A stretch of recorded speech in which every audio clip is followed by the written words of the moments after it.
ഞാൻ കപ്പ വാങ്ങിയപ്പോൾ അതിൻ്റെ ഒരു പീസ് എടുത്ത് ഞാൻ വെച്ചിരുന്നു. അപ്പോൾ നമുക്കിന്ന് ഇതുകൊണ്ട് കപ്പ അവിയലുണ്ടാക്കാം. അപ്പോൾ അതെങ്ങനെയാണ് നോക്കാം. ഇതാദ്യം നല്ലവണ്ണം അതിൻ്റെ തോടെല്ലാം കളഞ്ഞ് ചെറിയ പീസായിട്ട് കട്ട് ചെയ്ത് വെക്കണം.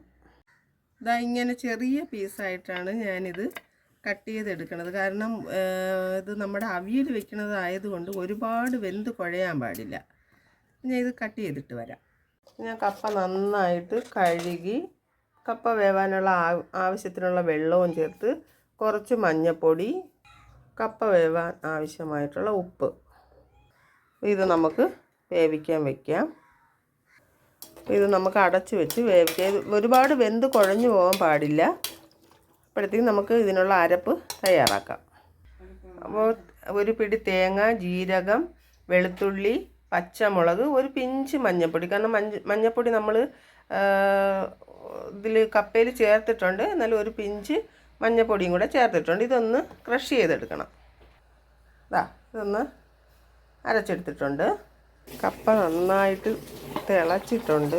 ഒരുപാട് വെന്ത് പോകരുത്, അത് പ്രത്യേകം നമ്മൾ ശ്രദ്ധിക്കണം. കപ്പ വേവുന്ന സമയം കൊണ്ട് നമുക്ക് കുറച്ച് കറിവേപ്പില എടുത്തിട്ട് മൊത്തത്തിൽ നല്ല കറിവേപ്പില പിടിച്ച് കിടന്നതാണ്. ഇപ്പം ഇതിൽ നിന്ന് എല്ലാവർക്കും കൊടുത്ത് ഇപ്പം ഇല്ല, എല്ലാം പൊഴിഞ്ഞു പോയി. ഇത്രയും എടുത്തിട്ടുണ്ട്. എനിക്ക് ഒരിടത്തുനിന്ന് കോവയ്ക്ക വള്ളി കിട്ടിയായിരുന്നു. അപ്പം ഞാനത് പടത്തി വിട്ടു. ഇപ്പം വേണ്ട, ഒരു കോവയ്ക്ക വന്നിട്ടുണ്ട്. അതുപോലെ തന്നെ നമ്മുടെ നീളം വഴുതനങ്ങ അത് നട്ടിട്ടുണ്ട്. ഒരു പൂ ഉണ്ടായിരുന്നു, പക്ഷേ ആ പൂ പൊഴിഞ്ഞു പോയി. കപ്പ വെന്താന്ന് നോക്കാം നമുക്ക്.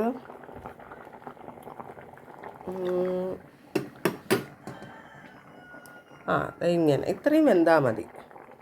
ഇതിൻ്റെ വെള്ളം നമുക്കൊന്ന് ഊറ്റിയെടുക്കാം. വെള്ളം എല്ലാം എൻ്റെ വാർന്ന് പോയിട്ടുണ്ട്. നമുക്കിനി പച്ച കറിവേപ്പിലയും നേരത്തെ അരച്ച് വെച്ചിരിക്കുന്ന അരപ്പും കൂടെ ചേർത്ത് കൊടുക്കാം. കപ്പയിൽ നമ്മൾ നേരത്തെ ഉപ്പ് ചേർത്തിട്ടുണ്ടായിരുന്നു. അപ്പോൾ കുറവായതുകൊണ്ട് കുറച്ച് ഉപ്പൂടെ ചേർത്ത് കൊടുത്തിട്ട് കുറച്ച് വെള്ളം, ഈ അരപ്പൊന്ന് വേകാനുള്ള വെള്ളവും കൂടെ ചേർത്ത് നന്നായിട്ട് കുറച്ച് നേരം കൂടെ നമുക്ക് വേവിച്ചെടുക്കാം. ഒരു 2 മിനിറ്റ് നമുക്കൊന്ന് മൂടി വെച്ച് വേവിക്കാം. അരപ്പ് വെന്ത് കാണും. നമുക്ക് കുറച്ച് പച്ച വെളിച്ചെണ്ണയും കൂടെ ചേർത്ത് കൊടുക്കാം. കടയിലെ ടൊമാറ്റോ സോസിൻ്റെ കുപ്പിയാണ് ഇപ്പോൾ എൻ്റെ വെളിച്ചെണ്ണ കുപ്പി. കൊള്ളാമോ? നമുക്കിതൊന്ന് മിക്സ് ചെയ്ത് കൊടുക്കാം. കപ്പ അവിയൽ റെഡിയായിട്ടുണ്ട്.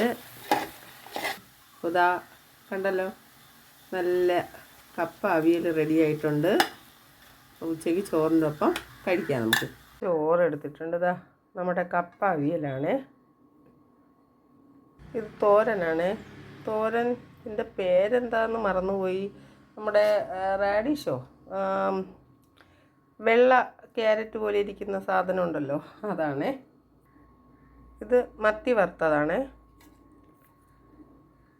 ഇത് ഇന്നലത്തെ ചാള വറ്റിച്ചത്. ഇതൊക്കെയാണ് ഇന്നത്തെ കറി. നമുക്ക് കഴിച്ചു നോക്കാം. ആദ്യം കപ്പയും ഇന്നലത്തെ മീൻ കറിയും കൂടെ ഒന്ന് കഴിച്ചു നോക്കാം.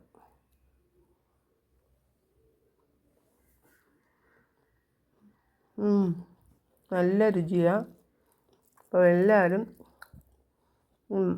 കപ്പ ഒന്ന് ഇതുപോലെ ഒന്ന് കറി വെച്ച് നോക്കണം കേട്ടോ.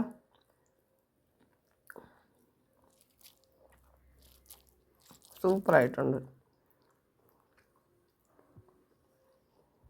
സൂപ്പർ.